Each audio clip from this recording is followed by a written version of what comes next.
Okay, so let's move on. So far what we've done is we have defined stress within our context, within the context of what we need to know it as in terms of wellness.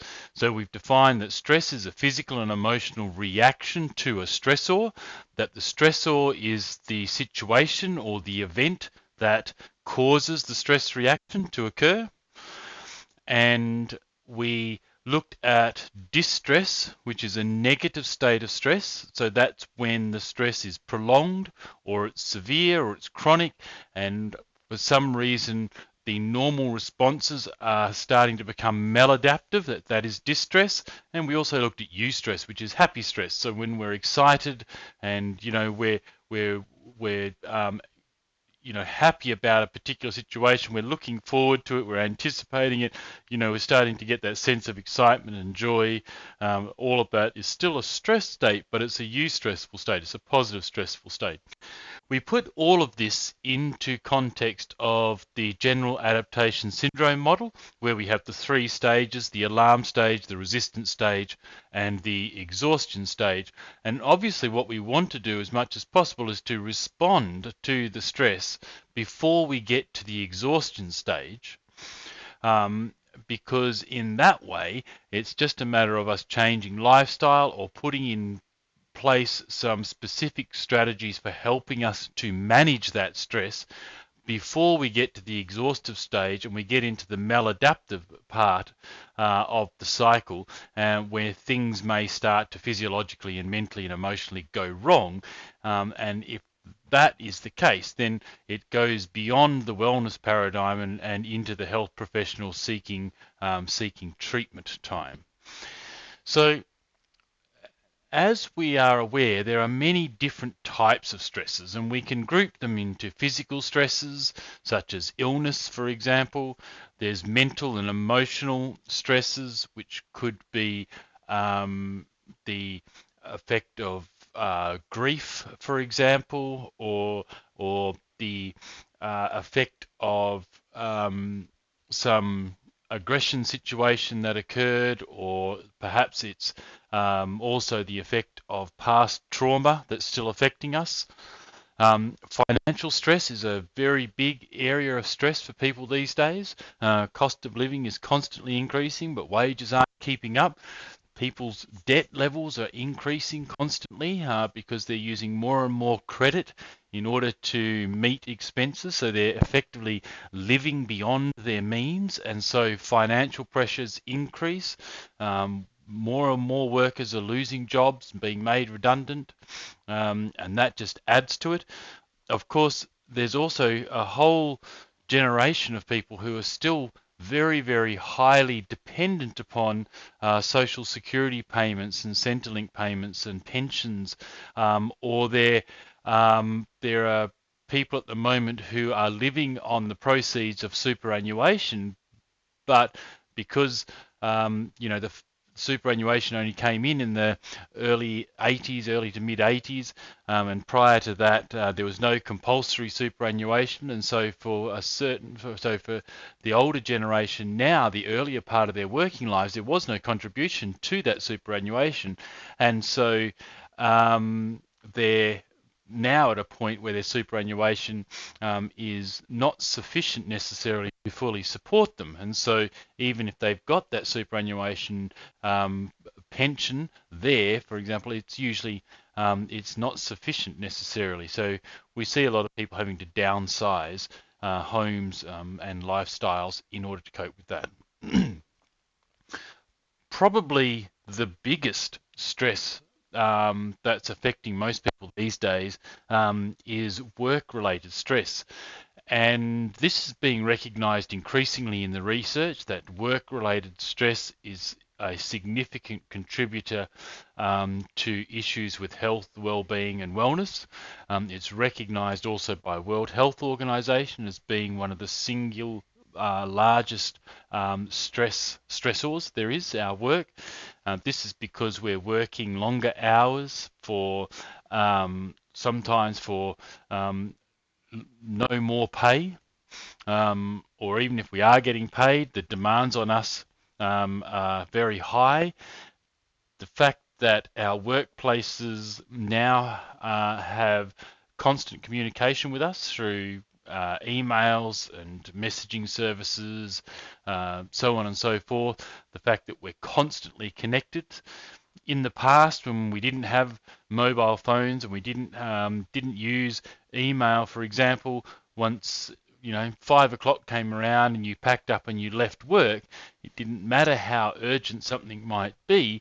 Essentially, you were off the clock and you could go home, you could disconnect from work and you could move on. These days, our workplaces seem to be fairly seamless with our out of work life as well. And unless we set up very clear boundaries in our work-life balance to ensure that we can separate ourselves from that work environment when we're finished at the end of the day, then our work can tend to cross over into our private time and consume our lives there. This puts a lot of pressure on families and marriages, and of course it puts an increasing amount of pressure on the individual who's in that situation. Relationships can be point of stress. This could be an intimate relationship with a partner. This could be relationship with friends. It could be relationships with colleagues at work. There are all sorts of reasons why those relationships can start to become stressful. There are social pressures. So, of course, we've got social pressures which are positive. So our family and our friends want to catch up with us and they want to have barbecue and they want to go out for coffee and they want to have drinks.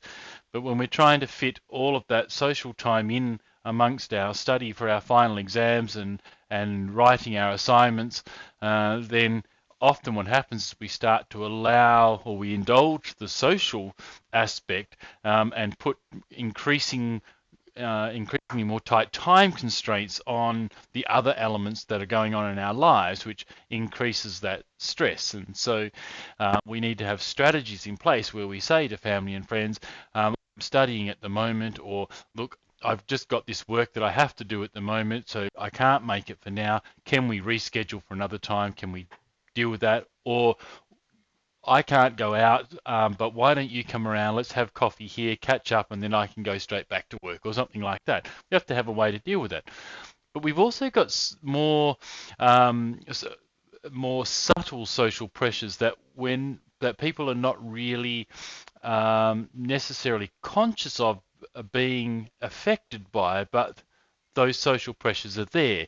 So we have, certain trends and movements that occur within society, and it might be, we need to protect animals and therefore we should adopt a vegan diet, or it should be that, being overweight is not fitting into our social norm, and so we've got all these advertising and all of this marketing that's directed in society to say, well, there's a certain shape and a certain figure that people need to be, and that adds a level of stress onto who we are if we don't necessarily fit that image.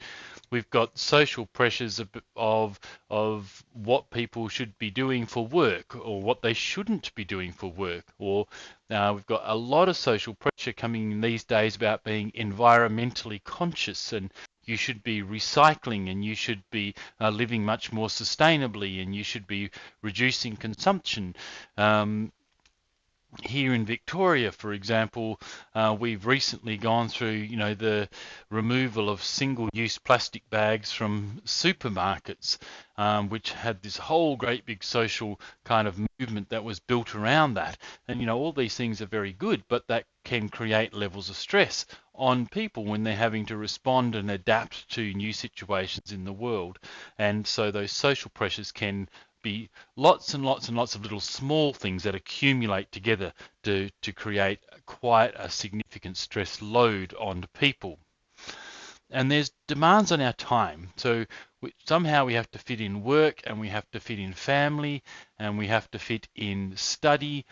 We have to fit in taking the kids to sport on the weekend. We have to fit in helping our family out with something that they need assistance with, or helping a friend, or catching up with friends, trying to have a life, trying to spend time with our partners, trying to spend time with our kids, trying to get errands done, do the shopping, put the car in for a service, and so on and so forth. All of these things are demands upon our time, and the number of things that we need to be doing in a day seems to be increasing, but there are only so many hours of the day for which these things can be done. We don't increase time. We don't go, well, today I have 10 things to do, so I need 28 hours, please. And therefore, we'll extend the day to 28 hours. Doesn't work like that. You've got 24 hours in a day, and that's fixed. And, for a significant part of that day, shops and supermarkets and everything else is going to be shut down. And they recognize that. That's why all of a sudden we saw this proliferation of 24-hour convenience, because, well, if you can't get your shopping done at a reasonable hour during the day, then there's no reason why you can't do it at 2 o'clock in the morning. But, let's face it, if you're doing your grocery shopping at 2 o'clock in the morning when your body should be sleeping, you're not necessarily managing time well, and you're not necessarily living a lifestyle that's perhaps conducive to wellness. Of course, there are many, many more stresses than these here. And you'll recall from session 2, we had a look at the Holmes-Ray stress scale. So if you want to remind yourself about the Holmes-Ray stress scale, you can just go to page 472 of the prescribed textbook, where the version is there, or you can go back to your session 2 materials and have a look at that. We also looked at the same time at the perceived stress scale, the PSS, so you may want to go back to the session 2 notes and review that as well.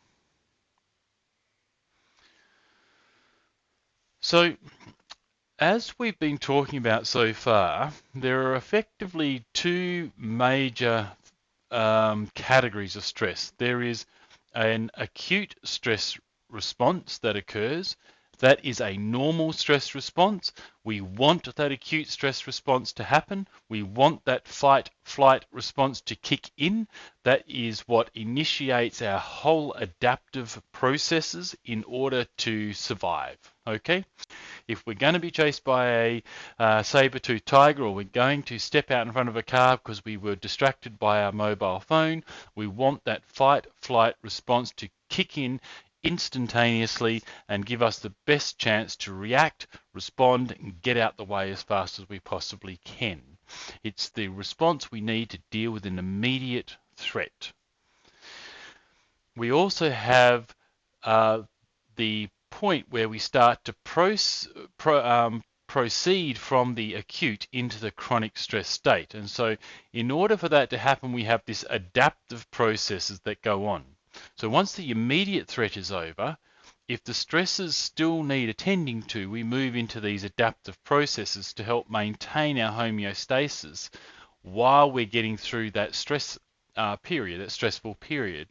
And you'll remember in the earlier part, in the early weeks, we discussed, and I gave another video to explain systems theory, and we discussed the OCABS model, the open, complex, adaptive, biological system.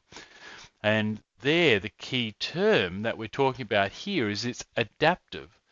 So this adaptive process is part of our optimal functioning. We need to be able to be adaptive to our environment and to the stresses around us. If we weren't adaptive, if we were closed, if we were a closed system that was entirely shut down and bound to an intrinsic operating system that was fairly constant and fixed, should anything change, then the whole system would just immediately collapse. Whereas we're not a closed system, we are an open system, and so we take things in and we put things out. And in order for us to be able to operate optimally as an open system, we have to be adaptive. And so these adaptive processes, even though they're adaptive to stress, are still normal responses, and we need to support those. The bit we don't want to get to in this transition from acute to chronic stress is the exhaustion stage. And this is where the body doesn't have the resources to sustain that adaptive response, and therefore the adaptive response will become maladaptive. And once it becomes maladaptive, then that challenges the functioning of the biological system, that challenges the ability of things to operate homeostatically, and therefore the chance of ill health, disease, mental health problems, all those sorts of things come in. And then we get into a more complex situation where therapeutic intervention is needed. We're hoping to be able to intervene earlier while we're still in the, ideally in most cases we'll be in the adaptive processes stage, and if we can implement effective strategies in the adaptive processes stage, then we can help to sustain that adaptive period for much longer, so that we don't go into the exhaustion stage as quickly, and hopefully then the progression to chronic maladaptive outcomes is either slowed down significantly, so we've got a longer time to deal with the stress, or it's simply prevented altogether. So prevention certainly is the best option.